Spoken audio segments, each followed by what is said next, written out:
우리 오늘 룻기 말씀 보도록 하겠습니다. 룻기 1장 19절에서 22절까지의 말씀 보겠습니다. 한 절씩 교도하도록 하겠습니다. 이에 그 두 사람이 베들레헴까지 갔더라. 베들레헴에 이를 때에 온 성읍이 그들로 말미암아 떠들며 이르기를 이가 나오미냐 하는지라. 나오미가 그들에게 이르되 나를 나오미라 부르지 말고 나를 마라라 부르라. 이는 젖는 자가 나를 심히 괴롭게 하셨음이니라. 내가 풍족하게 나갔더니 여호와께서 내게 비어 돌아오게 하셨느니라. 여호와께서 나를 징벌하셨고 전능자가 나를 괴롭게 하셨거늘 너희가 어찌 나를 나오미라 부르느냐 하니라. 나오미가 모압 지방에서 그의 며느리 모압 여인과 함께 돌아왔는데 그들이 보리 추수 시작할 때에 베들레헴에 이르렀더라. 아멘. 여러분 혹시 실패 좋아하십니까? 실패하는 것. 인생에서 실패하는 것 좋아할 사람 아무도 없죠. 정상적인 지능이나 사고를 하는 사람은 실패를 누구도 좋아하지 않습니다. 전혀 매력적이거나 좋은 일이 아니에요. 실패는. 에디슨이 실패는 성공의 어머니라고 했는데요. 에디슨이라고 해서 실패가 좋고 즐거워서 그런 말 했던 것 아니겠죠. 성공을 위해서는 실패라고 하는 과정이 어쩔 수 없이 맞닥뜨려질 수밖에 없고 또 이 과정으로서의 실패가 두렵다고 해서 그걸 피하면은 성공이라는 것 자체는 기대할 수 없기 때문이다라고 생각을 합니다. 그래서 실패를 성공의 어머니라고 불렀어요. 우리가 에디슨의 위인전 같은 걸 통해서 얼마나 그가 수많은 실패를 거듭했는지를 보게 되는데 수많은 실패를 거듭했던 에디슨도 사실 성공이라고 하는 목표나 혹은 성공에 대한 자신의 확신 이게 없었으면은 그도 이 실패를 계속 맞닥뜨리기는 참 힘들고 괴로웠을 것 같아요. 감당할 수 있는 것은 실패 뒤에 있는 성공에 대한 희망 때문입니다. 확실한 것은 실패는 결코 매력적이지 않고 하고 싶지 않은 경험이라는 거예요. 근데 오늘 말씀의 주인공은 인생에서 참 많은 실패를 그것도 너무나도 큰 강력한 실패를 겪었던 여인의 이야기입니다. 이 여인의 얘기를 잠깐 들려드릴게요. 여인의 이름은 나오미라고 해요. 나오미라고 하는 이름의 뜻은 즐거움 혹은 감미로운 이런 뭔가 좀 행복하고 좋은 그런 이름이죠. 나오미는 이스라엘 사람입니다. 지금으로부터 약 한 3200년에서 한 300년 그 정도 전 사람인 것 같아요. 사사시대라고 하는 시대에 살았던 여인이고요. 베들레헴이라고 하는 아주 작은 이스라엘 안에 있는 동네에 살았습니다. 베들레헴 많이 들어보셨죠? 다윗의 고향이자 그리고 예수님께서 훗날 태어나신 곳 이게 베들레헴이라고 하는 곳이에요.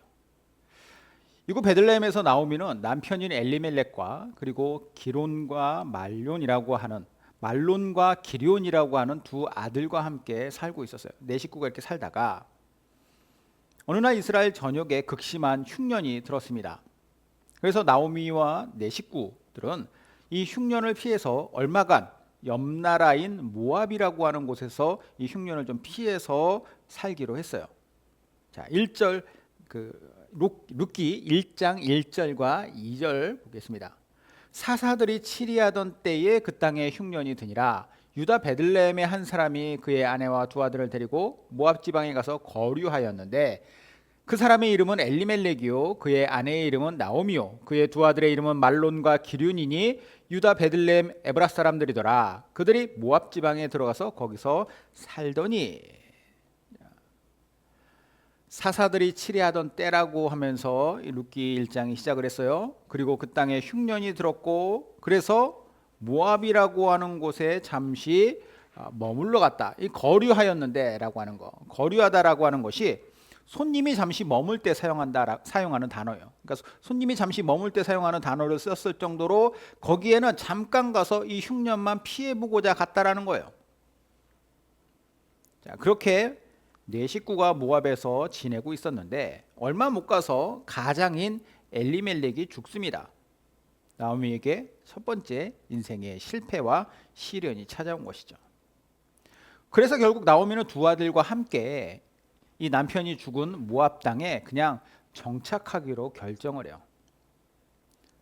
배우자들도 아들들의 배우자들도 모압 여자들로 배우자를 만나게 하고 그곳에서 결혼시켜서 살게 됩니다. 그리고 약 10년의 세월이 지났어요. 자, 1장 3절과 4절 볼게요. 나오미의 남편 엘리멜렉이 죽고 나오미와 그의 두 아들이 남았으며 그들은 모압 여자 중에서 그들의 아내를 맞이하였는데 하나의 이름은 오르바요 하나의 이름은 루시더라. 그들이 거기에 거주한 지 10년쯤에. 자, 10년 정도 그 땅에 살면서 거기에서 아예 정착하기로 결심을 한 것이죠. 근데 또 하나의 시련이 찾아왔는데 나오미의 두 아들들이 또 죽습니다. 아마도 뭐 둘이 같이 사고를 당했었던 것 같아요. 두 아들들이 같이 죽어요. 1장 5절. 말론과 기리온 두 사람이 다 죽고 그 여인은 두 아들과 남편 뒤에 남았더라. 먼저는 남편 엘리멜렉이 죽었고 그리고 이후에 모압 여인들과 결혼해 살던 두 아들 말론과 기리온까지 죽었습니다. 이들 가정에는 또 아이들도 없었어요. 대가 끊긴 거죠.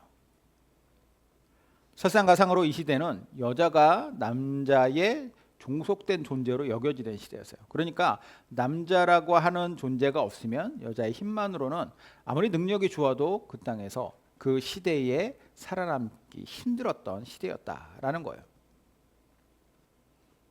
나오미에게는 최악의 실패만이 찾아왔습니다. 이런 상황에 처한 나오미는 과연 모압 땅에 정이 남아 있겠어요? 나의 남편과 두 아들들을 잡아간 땅이라고 하는 그런 마음으로 모압에 대한 정남이가 떨어졌을 것 같아요.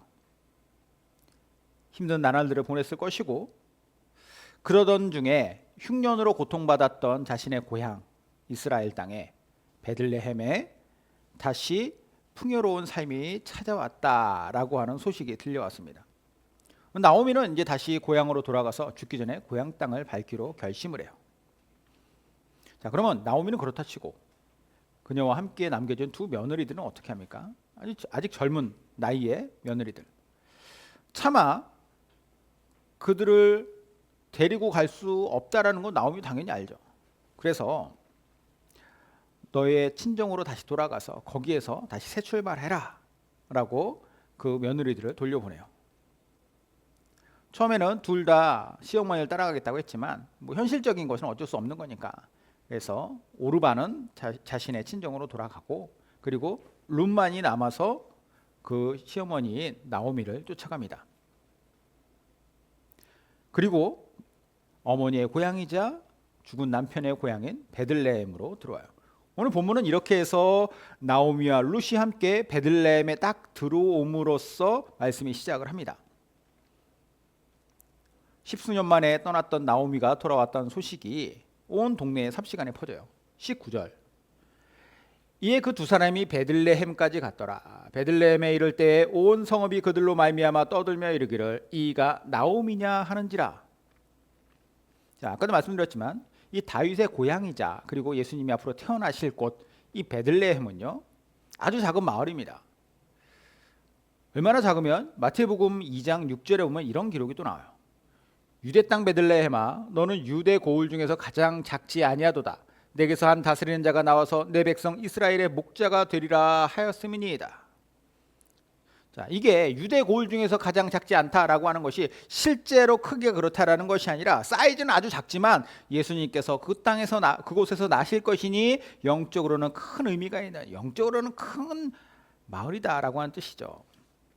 자, 이렇게 베들레헴 아주 작은 마을이에요. 그러다 보니까 나오미가 10년도 더 된 이전에 떠났던 남편과 두 아들 손잡고 떠났던 나오미가 죽은 줄 알았는데 금방 온다고 그랬는데 이렇게 오랜만에 그곳으로 돌아왔는데 다른 가족은 없고 웬 모압 여자 한 명을 데리고 왔으니 그 작은 마을에서는 이 여자가 진짜 나오미냐 라고 하면서 반가운 마음 또 한편으로는 궁금한 마음으로 나오미에 관한 그런 소식이 온 베들레헴을 떠들썩하게 했다라는 거예요. 사람들은 반가웠을지 모르겠지만 나오미는 초라한 자신을 사람들이 아는 체 하는 것 자체가 싫었을 것 같아요. 사람들의 눈이 부담스러웠겠죠. 왜냐? 실패해서 돌아왔기 때문에 성공해서 돌아왔다면, 금유한양했다면 뭐 어느 누구한테도 내가 나옵니다, 10년 만에 돌아왔다라고 얘기하겠지만 그렇게 할 수 없었던 거예요. 지금은 한 사람도 남지 않았고 그저 자신을 버리지 않고 자신을 따라와준 착한 이방 며느리 한 명만 남아 있습니다. 자, 그래서 나오미가 사람들한테 뭐라고 얘기하느냐? 나를 더 이상 나오미, 이 나오미란 이름 자체는 더 이상 나의 이름이 아닙니다라는 얘기를 해요. 나는 더 이상 즐겁고 행복하고 감미로운 나오미가 아닙니다. 대신에 내 인생은 쓰디쓴 실패만이 남았으니 나는 이제부터 마라라고 부르십시오. 20절에 나오미가 그들에게 이르되 나를 나오미라 부르지 말고 나를 마라라 부르라. 이는 전능자가 나를 심히 괴롭게 하셨음이니라. 자, 마라라고 하는 것, 쓰다라고 하는 뜻이에요. 몹시 쓰고 괴롭고 죽을 것 같을 때에 사용하는 단어가 마라예요. 나오미와 마라는 정반대의 의미라고 생각하시면 됩니다. 나오미는 행복이고 마라는 불행이에요. 나오미는 성공에 더 가까운 인생에 즐거움이 있지만 마라는 실패의 구렁텅이에 빠져있는 좌절에 있는 이름이죠. 이처럼 나오미가 스스로를 마라라고 했던 이유는 당연히 가족들을 잃은 그 슬픔과 자신의 처량한 처지 때문이었을 겁니다. 당연하겠죠. 그런데 이 같은 마라라고 하는 결과가, 자기 인생에 대한 이런 평가가 왜 찾아왔는지를 나오미는 20절 하반절에서 그리고 21절까지 이렇게 얘기해요. 이는, 그러니까 내가 마라라고 하는 것은 전능자가 나를 심히 괴롭게 하셨음이니라. 내가 풍족하게 나갔더니 여호와께서 내게 비어 돌아오게 하셨느니라. 여호와께서 나를 징벌하셨고 전능자가 나를 괴롭게 하셨거늘 너희가 어찌 나를 나오미라 부르느냐 하니라. 아주 인상적인 말인데, 여기 보면은 전능자가 나를 심히 괴롭게 하셨다, 여호와께서 나를 텅 비어서 돌아오게 하셨다, 이는 여호와께서 나를 징벌하신 것이고 전능자가 나를 괴롭게 하신 것이다 라고 지금 나오미가 자기의 인생에 대해서 평가를 내리고 있어요. 여기서 나오는 여호와, 전능자 모두 다 하나님을 지칭하는 표현입니다. 특별히 전능자라고 하는 단어는 샤다이라고 하는 단어예요. 샤다이, 엘샤다이라고 하죠. 엘샤다이, 전능하신 하나님. 엘이라고 하는 하나님, 엘로힘, 하나님을 의미하는 것이고, 샤다이는 전능자, 그러니까 전능하신 하나님이라고 하는 이 단어. 하나님의 여러 호칭들이 있는데 그 호칭들 중에서 이 엘샤다이는 하나님은 모든 것을 할 수 있는 분입니다, 전능한 분입니다, 사람이 할 수 없는 일을 다 하실 수 있습니다 라고 하는 것에 대한 표현인데, 이 표현을 지금 나오미는 어디에 했습니까? 나를 실패로 몰아넣은 것이 전능자 하나님이다 라고 하는 거죠. 엘샤다이라고 하는 호칭은 대표적으로 창세기 17장에서 사용이 됐었는데요. 창세기 17장 보겠습니다. 아브라함이 99세 때에 여호와께서 아브라함에게 나타나서 그에게 이르시되 나는 전능한 하나님이라. 자, 이게 엘샤다예요. 너는 내 앞에서 행하여 완전하라. 내가 내 언약을 나와 너 사이에 두어 너를 크게 번성하게 하리라 하시니, 아브라함이 엎드렸더니 하나님이 또 그에게 말씀하여 이르시되 보라, 내 언약이 너와 함께 있으니 너는 여러 민족의 아버지가 될지라. 이제후로는 내 이름을 아브람이라 하지 아니하고 아브라함이라 하리니 이는 내가 너를 여러 민족의 아버지가 되게 함이니라. 내가 너로 심히 번성하게 하리니 내가 내게서 민족들이 나게 하며 왕들이 내게로부터 나오리라. 자, 이때까지는 아직까지 아브람이었는데 하나님께서 이 방문, 이렇게 아브라함을 만나 주심으로 말미암아 아브라함이라고 하는 이름을 바꿔주시죠. 열국의 아비, 수많은 후손을 이루게 될 것이다, 열국의 아버지가 될 것이다 라고 하는 그 약속을 해주신 방문이었어요. 그리고 이 수많은 민족은 어떻게 해서 이루어지느냐? 자식이 있어야지 민족이 이루어지죠. 그렇죠? 그런데 이 당시까지만 해도 아브라함에게는 자식이 없었습니다. 그러니까 사라를 통한 자식이, 아들이 없었어요. 이삭이 아직 낳기 전. 하나님께서 이날의 방문 이후로, 이게 99세 때라고 했잖아요. 이 99세인 아브라함과 그리고 89세인 사라가 같이 임신하게 되고, 그리고 아브라함은 100세에 이삭을 낳게 됩니다. 생물학적으로 완전히 불가능한 일이었어요. 아브라함도 아브라함이지만 사라의 나이는 이미 수십 년 전에 폐경이 되었던 할머니였기 때문이에요. 그런데 임신을 했다, 아들을 낳았다. 그리고 진짜로 열국의 아버지와 열국의 어머니가 되었다. 이 일은 인간이 할 수 없는 일이에요. 전능한 어떤 존재, 하나님께서만 하실 수 있는 일. 그래서 엘샤다이 하나님께서 오셔서 이 약속을 주셨고 그 약속을 그대로 성취하셨다라고 하는 그 엘샤다이라고 하는 호칭이 등장하는 그런 말씀입니다. 그런데 나오미는 어떻게 했었고요? 엘샤다이를 실패에 사용을 해요. 전능하신 능력을 성공을 위해서 사용하신 것이 아니라 나의 인생을 짓밟기 위해서 사용했다라고 지금 나오미가 이야기했다라는 거예요. 이거 정말 말도 안 되는 일이다라는 거죠. 왜 이런 일이 굳이 나같이 하찮은 여인에게 그 전능자께서 행하셨는가? 하나님을 향한 원망이 담긴 말입니다. 그런데 사실 나오미의 이 말을 엄밀히 따져보면은 이게 나오미가 과연 하나님의 탓을 할 만한 이야기인가? 그럴 만한 이유가 되나라는 생각을 합니다. 애초에 베들레헴에 흉년이 들었을 때 모압으로 떠나기로 한 것은 누구의 의지입니까? 하나님께서 너희 가족은 다 모압으로 이주해라 라고 그 땅으로 보내신 게 아니에요. 나오미와 엘멜렉 두 사람이 같이 결정을 하였고 그리고 이 가족은 모압으로 간 것입니다. 어떤 일로 말미암아 엘리멜렉이 죽었는지 모르겠어요. 또 말론과 기료는 어떤 사고로 죽었는지도 모르겠습니다. 병으로 죽었을 수도 있겠죠. 하지만 그들의 죽음은 하나님의 책임이 아니라 그들의 책임이에요. 자, 아까 처음에 1장 1절에서요. 이 시대가 뭐라고 시작했습니까? 사사들이 통치하던 시대라고 해요. 사사시대. 사사시대라는 것을 굳이 룻기 1장 1절에서 언급을 하면서 이 룻기가 시작되었던 이유가 있겠죠. 사사시대의 특성이 우리에게 먼저 딱 떠오르게 하는 거예요. 사사시대의 특징은 무엇입니까? 그때에는 이스라엘의 왕이 없었으므로 사람마다 자기 소견에 옳은 대로 행하였더라. 이게 사사시대를 대표하는 말이에요. 사사시대는 이런 시대였다라는 거죠. 사람들이 자기의 생각과 자기의 판단과 자기의 소견에 옳은 대로 행하였다. 베들레헴을 떠난 것도 자기의 소견에 옳은 대로 행한 결과예요. 그리고 마음 아프지만 그것으로 죽음을 맞이한 것도 그들의 선택에 의한 결과입니다.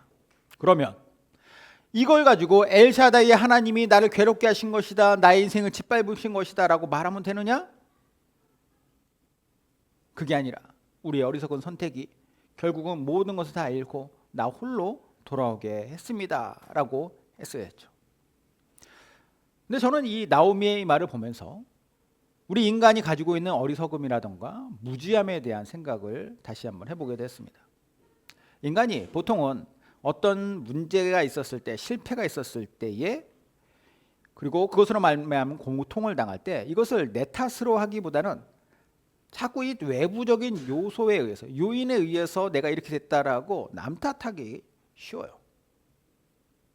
물론 때로는 내가 열심히 했고 최선을 다했지만 내 의지나 실력의 영역을 훨씬 벗어났기 때문에 실패를 거듭했을 수도 있죠. 하지만 그렇다라고 해도 그것은 내 인생 속에서 내가 실패한 것이지 그것을 남의 탓을 할 수는 없다라는 겁니다. 자, 그런데 여기까지만 보면은 우리는 이 말씀의 교훈을 그래 내 탓인데 왜 하나님의 탓을 하느냐라고 하는 자아성찰적인 자기 반성을 하자라고 하는 그런 교훈 정도로 스토리가 끝날 수도 있어요. 그런데 스토리가 여기서 끝나지 않는다는 거예요. 오늘 말씀의 스토리는 22절에서 끝납니다. 룻기 1장이 22절까지 있어요. 22절에 나오미가 모압 지방에서 그의 며느리 모압 여인 룻과 함께 돌아왔는데 그들이 보리 추수 시작할 때에 베들레헴에 이르렀더라. 나오미가 돌아온 시기를 여기서 특정하고 있습니다. 보리 추수를 시작할 때. 보리 추수를 시작할 때라는 것이 무슨 의미가 있느냐? 요즘으로 치면은 나오미가 몇 월 달에 어느 계절에 돌아왔다. 이 정도의 기록이라고 볼 수도 있는데 아까 1장 1절에서 사사시대라고 하는 것으로 언급으로 이제 그 룻기가 시작됐다고 했잖아요.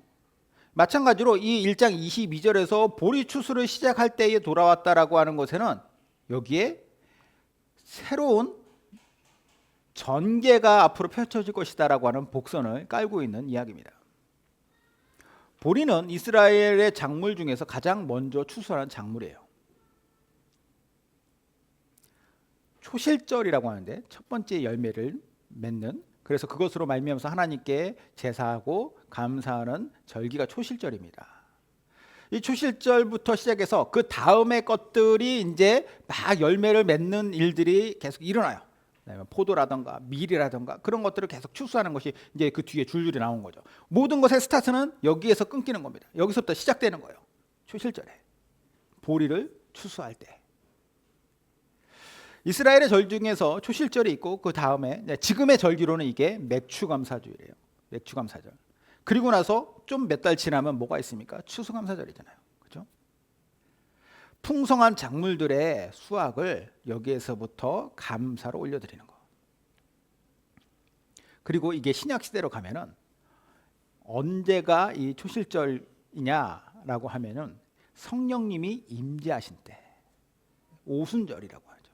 초실절을 또 오순절이라고도 불러요.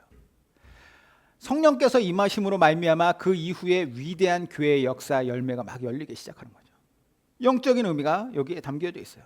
실패와 좌절과 그래서 하나님을 향한 원망이 있었던 나오미의 인생이 비참하게 끝날 것인가? 아니다. 여기서 새로운 반전이 일어날 것이다 라고 하는 것이 이 보리가 추수할 때에 돌아왔다라고 하는 것입니다. 그럼 룻기의 마지막 결말은 어떻게 되느냐? 1장은 나오미가 스토리의 중심이 돼요. 그리고 2장과 4장의 중후반까지 쭉 누가 스토리의 중심이 되냐? 룻이라고 하는 그 모압에 따라왔던 그 며느리, 이 룻이 스토리의 중심이 됩니다. 시어머니와 함께 돌아온 이 베들레헴에서 룻은 보아스라고 하는 남자를 만나게 되죠. 사랑을 키워가고 결혼을 하게 돼요. 그리고 나서 마지막 결론부에 가면은 다시 나오미가 중심이 됩니다. 그렇게 룻기는 마무리가 되는데, 자, 조금 길지만 룻기 4장 13절부터 보죠. 이에 보아스가 룻을 맞이하여 아내로 삼고 그에게 들어갔더니 여호와께서 그에게 임신하게 하심으로 그가 아들을 낳은지라.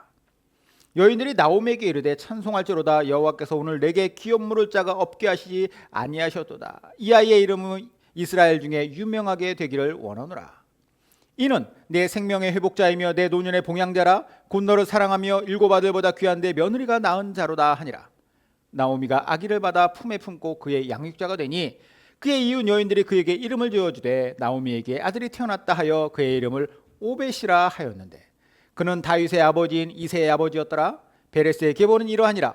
베레스는 헤스론을 낳고 헤스론은 람을 낳고 람은 아비나답을 낳았고 아비나답은 나손을 낳았고 나손은 살몬을 낳았고 살몬은 보아스를 낳았고 보아스는 오벳을 낳았고 오벳은 이새를 낳고 이새는 다윗을 낳았더라. 이렇게 끝나요. 룻기가. 무슨 말이냐? 보아스가 룻과 결혼하고 룻이 임신하여서 아들을 낳았다고 했는데, 특이하게도 이 베들레헴의 수많은 여인들이 이 아들을 낳은 것 때문에 축하를 누구한테 하느냐? 나오미한테요. 그러면서 뭐라고 얘기하느냐? 이 아들은 나오미의 아들이다라고 얘기를 합니다. 왜 나오미 아들이에요? 룻의 아들이지. 이 아이는 나오미의 남편인 엘리멜렉의 친척인 보아스를 통해서 낳은 아들이에요. 그리고 그 당시에 있었던 제도가 뭐냐? 고엘 제도라는 게 있어요. 이게 뭐냐면 누군가 나의 친척이 죽었을 때 그 친척이 대를 잇지 못하고 죽으면 그의 가까운 친척 중에 한 사람이 내가 대신 대를 잇겠습니다. 그러면 그 사람의 아들을 낳으면 이 아들은 대를 이은 사람, 즉 보아스의 아들이 아니라 엘리멜렉의 아들이 됩니다.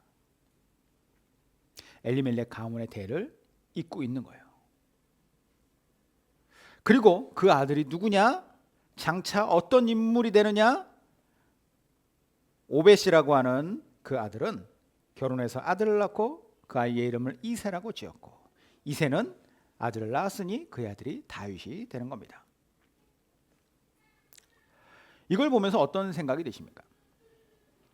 나오미라고 하는 여인의 인생은 자기가 모든 것을 다 잃어버리고 털려버린, 망해버린, 실패해버린 마라라고 생각했는데 쓰디쓴 그런 포기해야만 하는 인생이라고 생각했는데 결코 그렇지 않았다라는 것을 오늘 본문은 이야기해주고 있어요. 엘샤다이 하나님께서 나에게 모든 것을 다 뺏어갔다라고 생각했지만 엘샤다이 하나님은 그녀에게 모든 것을 다 빼앗가지 않죠. 다윗의 가문이 되도록 다윗의 후손으로 예수 그리스도가 앞으로 오게 될 그 위대한 가문이 된 거예요. 그것도 어디에서? 베들레헴에서. 하나님께서는 우리에게 이걸 통해 뭘 말씀하고 있을까요? 우리는 이 말씀을 통해서 무엇을 깨달을 수 있겠습니까? 우리 인생이 우리 스스로의 어리석은 선택이라던가 부족한 실력이라던가 혹은 불가항력적인 어떤 문제라던가 이런 것들로 말미암아서 실패한 것처럼 보이더라도 우리가 엘샤다이 하나님의 백성이라면 결코 그걸로 끝나게 하지 않으실 것이라고 하는 소망의 이유가 여기서 발견된다고 생각을 해요. 이건 나오미가 특별해서가 아닙니다. 우리 모두가 나오미와 같은 하나님의 사람들이에요. 인생이 마라라고 생각되더라도 결코 마라로 끝내지 않으신다. 다시 나오미로 돌아올 수 있게 하시는 것은 하나님의 능력이고 하나님의 은혜라는 것을 여기서 말씀하고 있죠. 누가 그렇게 하십니까? 전능하신 하나님, 만유의 주께서 하시는 거예요. 엘샤다이, 하나님께서 인간이 할 수 없는 전능자의 능력으로 행하신다. 그러므로 우리는 지금의 실패나 고난이 있더라도 낙심하거나 포기할 필요가 없다고 생각을 해요. 어떤 상황에서도 우리는 하나님을 의지할 수가 있습니다. 우리에게 행하실 위대한 일을 기대할 수 있어요. 왜 그러느냐? 하나님께서는 모든 것을 다 하실 수 있고 또 그 하실 마음을 기본적으로 우리에게 가지고 계시기 때문이다.